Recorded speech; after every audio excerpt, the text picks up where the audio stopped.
I really think my baby's going to hurt me, and I'm afraid to be alone with him. I'll never forget the day I found out I was going to have a baby. We wanted one for so long and it seemed like it might never happen. But then, one day, I took a test and saw 2 lines. I was so shocked that I asked my husband to get 2 more tests just to be sure. They all said the same thing: I was going to be a mom. We were already married and living in a house with a big backyard. There was this huge tree in the middle of it, perfect for climbing. We put up a tire swing on it right away, even though our baby wouldn't be able to use it for a while. We were just so excited. My husband was acting like a little kid himself, talking about all the fun adventures he wanted to have with our baby.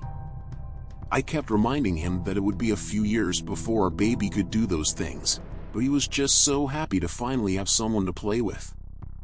Then, Harry arrived, and everything changed. Dan was a really good husband and dad, especially when I was pregnant. But when Harry was born, things got tough. I had to have surgery right away, and it took me a long time to get better. Dan had to do everything for Harry at first, even though he's not the most patient person. It was a big adjustment for both of us. There were a lot of hard days and nights without much sleep. But once I was feeling better, we started to figure things out. Having a new baby in the house was still pretty hectic, though. When Harry was about 3 months old, something strange happened. I was feeding him, and suddenly he looked at me in a weird way, like he was mad. I thought maybe he had a stomach ache, so I tried to burp him. But then, while I was patting his back, he slipped off my shoulder. I caught him before he fell, but accidentally pinched him with my nails.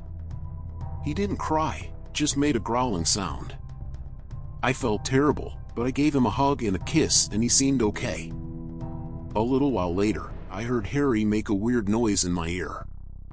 It sounded like he said a bad word, but I laughed it off. I thought it was just baby babble. But then he said it again, louder this time. I sat him on my knee and jokingly asked if he said a bad word. He looked at me funny for a long time without blinking. I thought maybe he still had gas, so I put him back on my shoulder to burp him. But then he grabbed my earring with his mouth and started shaking his head really hard. It hurt a lot, and I was worried he might rip my earring out. But I managed to take it off before he could. When I put him back on my knee, he spat out the earring and smirked at me. I thought it was just a strange coincidence.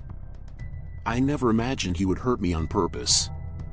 When my husband came home, I told him what happened, and we laughed about it. But I decided not to wear earrings around Harry anymore.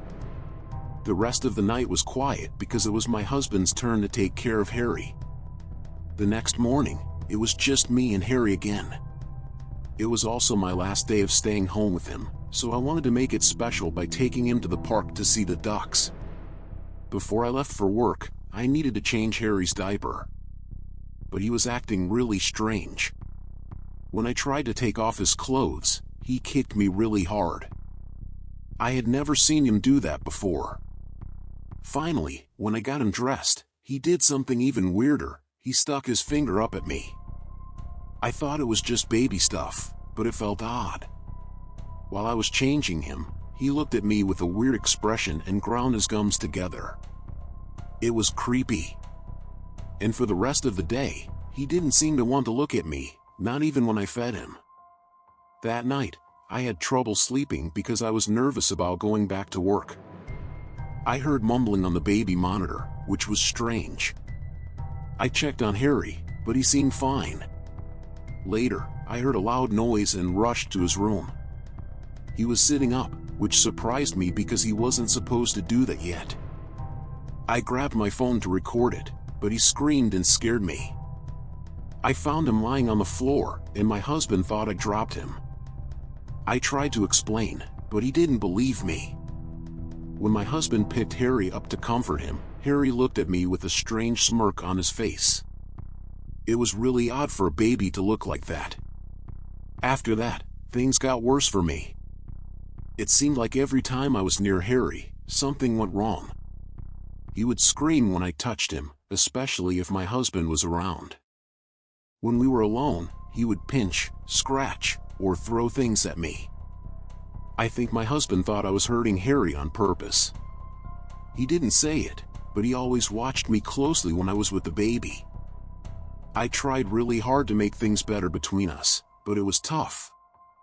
I worked long hours, so I didn't see Harry much during the week. I only got to spend time with him on the weekends, and even then, it wasn't much.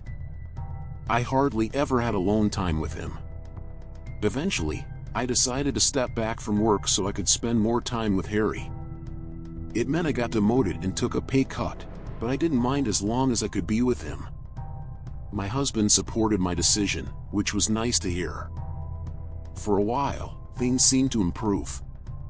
We did things together as a family, and I thought Harry was starting to like me more. He still looked like he didn't want to be near me and avoided eye contact, but at least he wasn't acting out anymore when I was around. Things were going well until a few weeks ago. My husband got a new baby monitor with a camera because the old one disappeared one night after putting Harry to bed. I liked the new monitor because I could see Harry while he slept. I started checking it every night before I went to bed. But I think Harry knew I was watching him, and he didn't like it. He would sit up in his crib and stare into the camera until I fell asleep. Whenever I tried to show my husband, Harry would pretend to be asleep again. The more I watched, the creepier it got.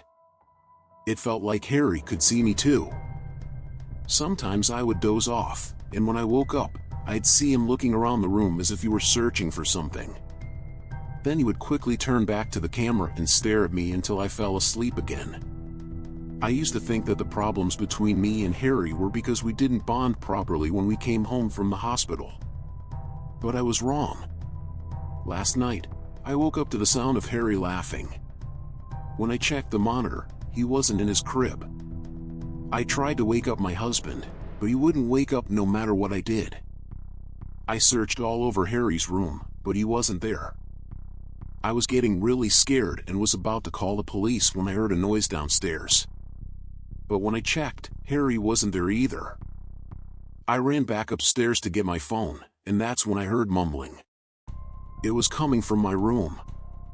I opened the door and saw something horrifying. Harry was sitting on my husband's chest, covering his mouth and chanting. My husband was shaking, and he couldn't breathe properly.